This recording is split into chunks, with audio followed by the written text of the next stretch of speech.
Epstein Files. Rogan named? That headline alone is enough to spark chaos online. Joe Rogan, one of the most controversial and influential podcasters on the planet, suddenly appearing in documents tied to Jeffrey Epstein? It sounds explosive. But here's the twist. He said no. Yeah, I'm in the files for not going, because Jeffrey Epstein was trying to meet with me. Yeah, and I was like, what? Yeah, but I would have never went anyway. It's like, it's not even a possibility that I would ever went, But especially after I Googled him. And the way he said no might matter more than the headline itself. One of the most scrutinized media figures in the world, now tangled in Epstein's orbit? That's what people assumed when his name surfaced in recently released Department of Justice files. Millions of pages, names, communications, associations. Shockwaves hit social media almost instantly, but context changed everything. Rogan's name didn't appear because he visited Epstein, not because he traveled with him, not because of any documented relationship. It appeared because someone once offered to introduce them. And Rogan's reaction? He flipped out. The DOJ recently released millions of pages connected to Epstein. As the internet combed through documents, people began searching for familiar names. Celebrities, politicians, billionaires. When Rogan's name appeared, speculation exploded.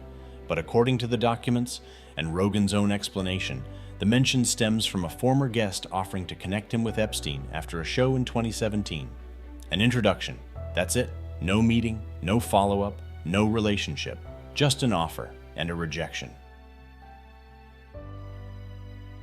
To understand why this moment resonates, you have to understand Rogan's brand. For years, he has positioned himself as independent, skeptical of elite power circles.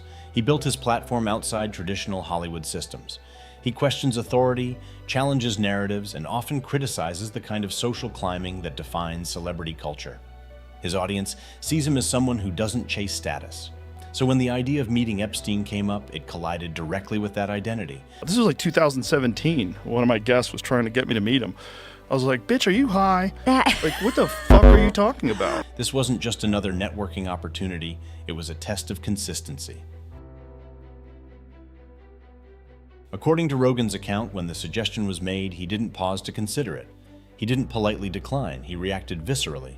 "Are you high?" he reportedly snapped. Not curiosity, not strategic distancing, disgust. He later explained that being introduced to Epstein was never even a possibility in his mind. He mocked the idea. He said it was absurd. That tone is important.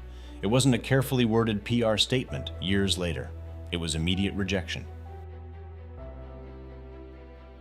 In 2017, Epstein was already a convicted sex offender, but the full scope of the scandal hadn't yet detonated across global headlines the way it did in 2019.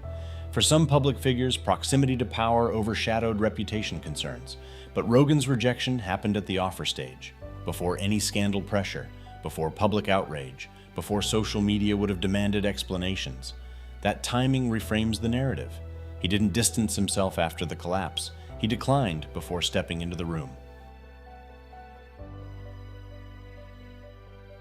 This moment isn't just about Epstein. It's about pattern recognition. Rogan has repeatedly criticized fame-chasing and insider networking culture. He's built his reputation on skepticism toward institutions and powerful social circles. An introduction to Epstein would have represented exactly the kind of elite adjacency he often questions. Access, influence, high-level networking. In certain circles, that's a golden ticket. But Rogan's response suggests indifference, maybe even hostility, toward that kind of proximity. That reinforces his outsider positioning. In today's digital environment, association spreads faster than nuance. Being named in a document can ignite accusations before context catches up. Social media doesn't reward detail, it rewards shock.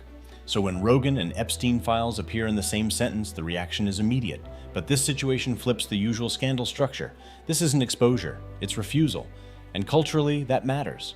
Because the internet is used to stories about who accepted the invitation. This is a story about someone who declined it, loudly.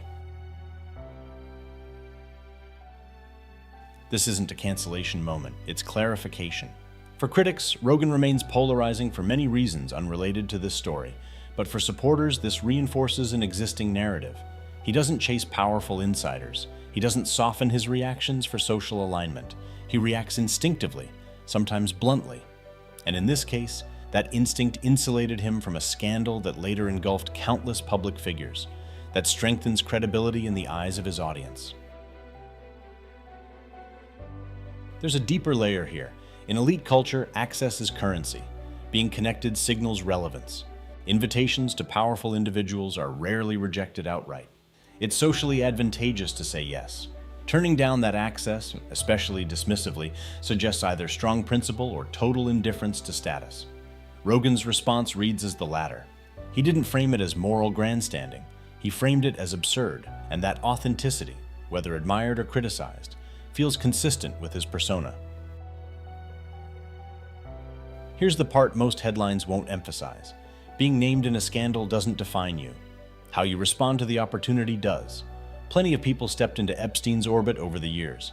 Rogan, according to his account and the context of the files, stepped away before entering it. He said no, and sometimes that says more than proximity ever could.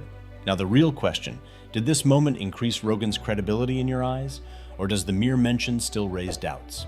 Comment below, because in a culture obsessed with exposure, maybe what matters most is who walks away.